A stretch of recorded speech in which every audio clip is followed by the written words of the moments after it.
안녕하세요. 최근 경주에서 열린 에이펙 정상회의 다들 관심 있게 보셨죠? 네, 아주 중요한 행사였습니다. 이번 회의를 계기로 이재명 대통령의 외교 활동이 정말 활발했는데요. 가장 눈에 띄는 건 뭐랄까 각 나라에 딱 맞는 맞춤형 관계 설정 그리고 미래 협력 다지기 뭐 이런 게 아니었나 싶어요. 맞습니다. 그런 점들이 확실히 돋보였죠. 예를 들면 UAE 왕세자 만나서는 천년 전 경주랑 이어진 인연을 얘기하면서 좀 마음을 얻는 모습이라든지 아, 그 얘기 인상 깊었어요.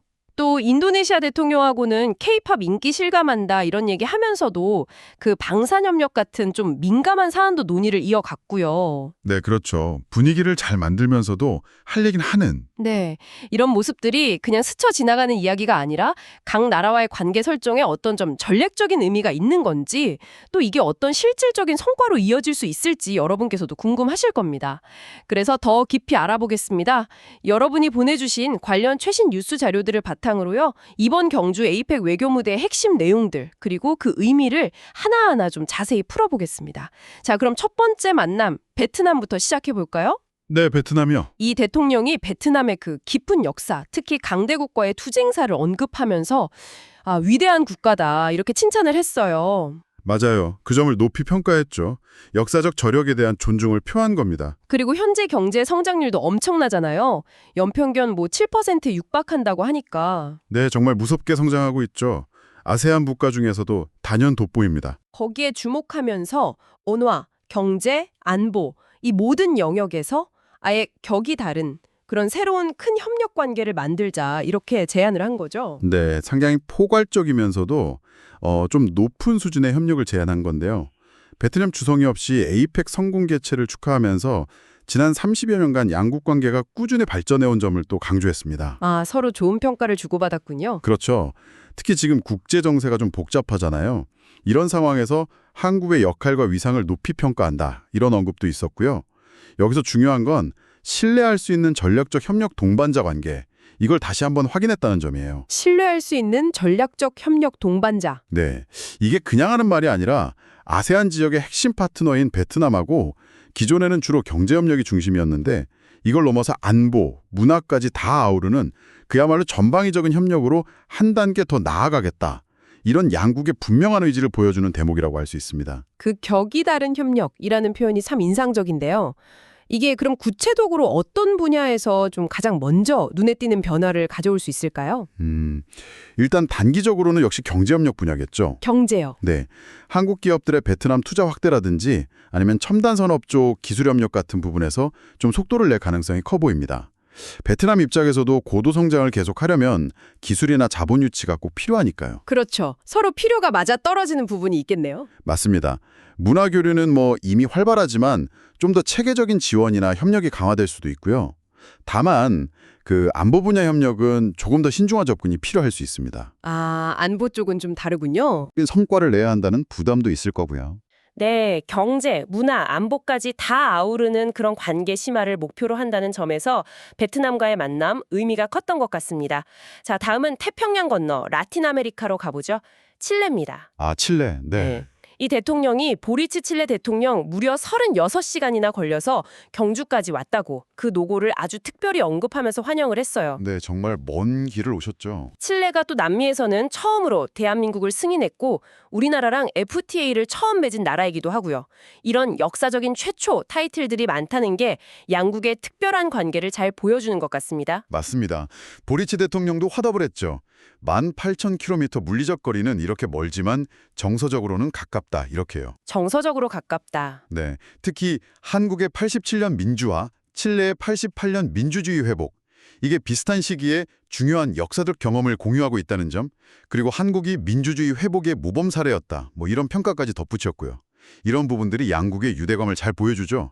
역사적 경험을 공유한다는 거 중요하죠. 그렇죠. 근데 이번 만남에서 사실 가장 주목해야 할 실질적인 의제는 바로 FTA 현대화였습니다. 맞아요. 그 한칠레 FTA 2000년대 초반에 맺었으니까 벌써 20년이 훌쩍 넘었죠. 네, 그렇습니다. 개선해야 한다는 얘기는 계속 나왔었는데 근데 그 협상이 좀 지지부진했던 걸로 기억하는데요. 네, 맞아요. 개선 협상이 지금 좀 교착 상태에 빠져 있는데 이번에 보리치 대통령이 이 FTA 현대화에 대해서 아주 강력한 의지를 보였다는 거 이게 중요합니다. 강력한 의지요? 네, 그냥 뭐 원론적인 수준의 언급이 아니라 정말 하겠다는 의지를 보인 걸로 해석돼요. 칠레는 아시다시피 리튬 같은 핵심 광물 자원이 풍부하잖아요. 그렇죠. 한국 입장에서는 안정적인 공급망 확보가 중요하고요. 또 디지털 통상이라든지 환경 같은 새로운 통상 규범을 반영해야 할 필요성도 커졌고요. 이런 상황에서 칠레 쪽이 이렇게 적극적으로 나오니까 이게 좀 멈춰있던 협상에 새로운 동력을 불어넣을 가능성이 있어 보입니다. 앞으로 양국 경제 협력을 한 단계 더 심화시키기 위한 가장 중요한 과제가 될 것 같아요. 경제적인 측면뿐만 아니라 그 문화적인 교류 얘기도 참 인상 깊었어요. 보리치 대통령이 한강 작가 노벨문학상 수상 언급하고 또 케이팝, 칠레 젊은이들한테 케이팝이 미치는 영향력에 엄청 놀랐다고 했다면서요. 네, 맞아요. 그 얘기도 나왔습니다. 이런 문화적인 친밀감이 혹시 FTA 현대화 같은 어떻게 보면 좀 딱딱할 수 있는 경제 현안 논의에도 좀 긍정적인 영향을 줄 수 있을까요? 아, 그럼요. 충분히 그럴 수 있다고 봅니다. 문화적인 공감대, 서로에 대한 이해, 이런 것들이 국가 간 신뢰를 높이는 아주 중요한 기반이 되거든요. 그렇군요. 특히 K-팝이나 K-콘텐츠 같은 경우는 젊은 세대를 중심으로 한국에 대한 굉장히 긍정적인 이미지를 만들어주고 있잖아요. 이게 직접적으로 FTA 협상 조건을 바꾸거나 하진 못하겠지만 적어도 협상 분위기를 좀 더 부드럽게 만들고 양국 관계 전반에 좋은 에너지를 불어넣는 데는 분명히 도움이 될 수 있습니다. 정치 지도자들이 이런 문화 교류의 중요성을 알고 또 언급한다는 것 자체가 좋은 신호죠. 네, 경제적인 필요성에다가 문화적인 유대감까지 더해져서 칠레와의 관계가 앞으로 더 깊어질 수 있는 계기가 마련된 것 같네요. 자, 이번에는 동남아시아의 또 다른 중요 국가죠. 인도네시아로 가보겠습니다. 네, 인도네시아 프라보어 대통령과의 만남이었죠. 여러 이야기가 오갔는데 이 대통령이 양국의 오랜 협력 관계를 강조하면서 특히 군사, 방산 분야 협력, 구체적으로는 그 전투기 공동 개발 사업 있잖아요. KF-21. 아, KF-21. 네. 네. 이게 좀 더 큰 결실을 맺었으면 좋겠다. 이런 기대를 강하게 나타냈어요. 그리고 프라보 대통령이 취임 1년 만에 지지율을 80%가 넘는다고 이걸 축하하면서 빨리 국빈 방한해달라 이렇게 요청하기도 했고요. 네, 프라보우 대통령은 일단 에이펙 성공 개최, 그리고 이 대통령 리더십에 대해 높이 평가하면서 화답을 시작했고요. 역시 가장 관심이 집중됐던 그 KF-21 사업에 대해서는 후속 논의를 계속 이어가겠다. 이런 원론적인 입장을 다시 확인했습니다. 계속 이어가겠다. 일단 긍정적이네요. 네, 그런데 동시에 가격 문제라든지 펀딩 계획 같은 그러니까 경제성 문제에 대한 협상이 진행 중이라는 점을 언급했어요. 그러면서 국방협력 사안은 민감하니까 구체적인 논의는 좀 비공개로 하자 이렇게 제안한 점이 매우 주목할 만합니다. 비공개 논의를 제안했다는 건 역시 아직 양측 간에 좀 조율해야 할 민감한 부분들이 남아있다. 이런 뜻으로 볼 수 있겠네요. 특히 그 인도네시아 쪽 분담금 문제가 계속 나왔었잖아요. 정확합니다.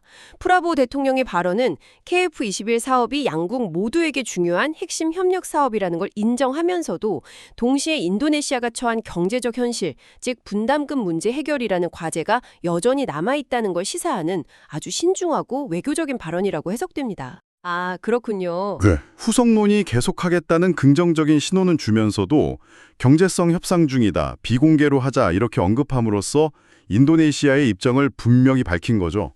앞으로 양국 실무진 간에 분담금 규모나 납부 방식 같은 좀 기술적이고 경제적인 협의가 계속될 거라는 걸 예고하는 대목입니다. 쉽지 않은 과정이겠지만 그래도 양국 정상이 사업 안수 의지를 다시 확인했다는데 의미를 둘 수 있겠습니다. 그런 좀 민감할 수 있는 논의 와중에도 분위기를 확 부드럽게 만든 순간이 있었다면서요. K-팝 이야기가 또 나왔다고요. 네, 그게 참 흥미로운 지점이에요. 프라보 대통령이 그 전날 만찬 공연 보고 아주 깊은 인상을 받았다면서 대한민국은 음악과 춤으로 전 세계를 제패할 것 같다. 이런 말을 했어요. 재패할 것 같다. 네, 그리고 인도네시아 젊은이들이 K-팝에 완전히 빠져있다. 이런 언급도 했고요. 어떻게 보면 심각하고 민감할 수 있는 방산협력 논의 자리에서 이런 이야기가 아주 자연스럽게 나올 수 있다는 것 자체가 K컬처의 영향력 그리고 이게 외교적인 윤활유 역할까지 하는구나 하는 걸 보여주는 사례 같아요. 진짜 대단하네요. 네, 때로는 이런 문화적 공감대가 어려운 협상에 물꼬를 트는데 의외의 도움을 주기도 하거든요. 정말 K컬처의 힘 다시 한번 느끼게 됩니다. 자, 다음은 6.25 전쟁의 인연으로 맺어진 나라죠. 뉴질랜드입니다. 네, 뉴질랜드. 네, 이 대통령이 수교도 맺기 전인 6.25 전쟁 때 뉴질랜드가 많은 군인을 파병하고 또 희생하면서 대한민국을 지켜준 것, 그 헌신과 기여를 우리가 잊지 않고 있다. 이렇게 깊은 감사를 표한 부분이 아주 인상적이었습니다. 그렇습니다. 정말 특별한 역사적 인연을 바탕으로 한 만남이었죠. 뉴질랜드 총리 역시 양국이 민주주의, 인권, 법치 같은 공동의 가치를 공유하는 중요한 파트너라는 점을 다시 한번 확인했고요. 이번 만남에서 가장 중요한 성과라고 한다면 역시 양국 관계를 기존의 우호 협력 관계에서 포괄적, 전략적 동반자 관계로 격상하기로 합의했다는 점입니다. 포괄적 전략적 동반자 관계? 용어가 조금 어려운데요. 이게 구체적으로 어떤 의미인가요? 그냥 더 친하가 지내자 이런 건가요? 그보다는 훨씬 더 깊은 의미입니다. 단순히 친밀도를 높이는 걸 넘어서요. 포괄적, 전략적 동반자 관계라는 건 양국이 안보, 국방, 경제, 과학기술, 또 인적 교류, 기후변화와 대응까지 사실상 거의 모든 분야에서 깊이 있고 또 전력적인 차원에서 협력하겠다는 약속을 의미합니다. 모든 분야에서요? 네. 국가 간의 파트너십 중에서 상당히 높은 수준의 관계 설정이라고 할 수 있죠. 예를 들면 안보 분야에서는 태평양 지역의 안정과 평화를 위해서 협력을 더 강화하고 경제 분야에서는 공급망 안정이라든지 디지털 경제 협력을 더 깊게 하는 식으로요.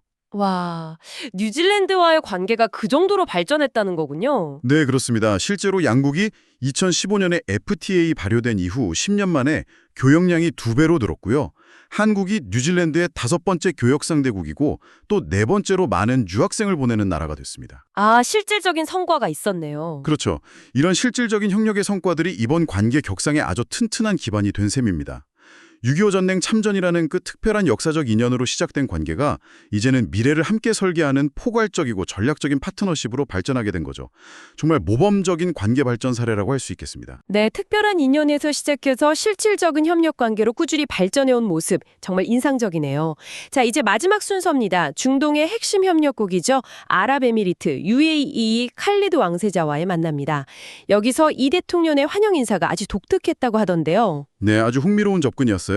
이 대통령이 이번 에이펙 개최지인 경주가 약 1000년 전, 그러니까 신라 시대에 이미 바닷길을 통해서 이슬람 상인들과 교류했던 그런 역사적 사실을 언급하면서 환영의 의미를 더했습니다. 1000년 전 인연을요. 네, 그냥 의례적인 인사가 아니라 양국의 오랜 인연을 다시 한번 떠올리게 하면서 동시에 경주라는 장소의 의미까지 딱 살린 아주 센스 있는 발언이었죠.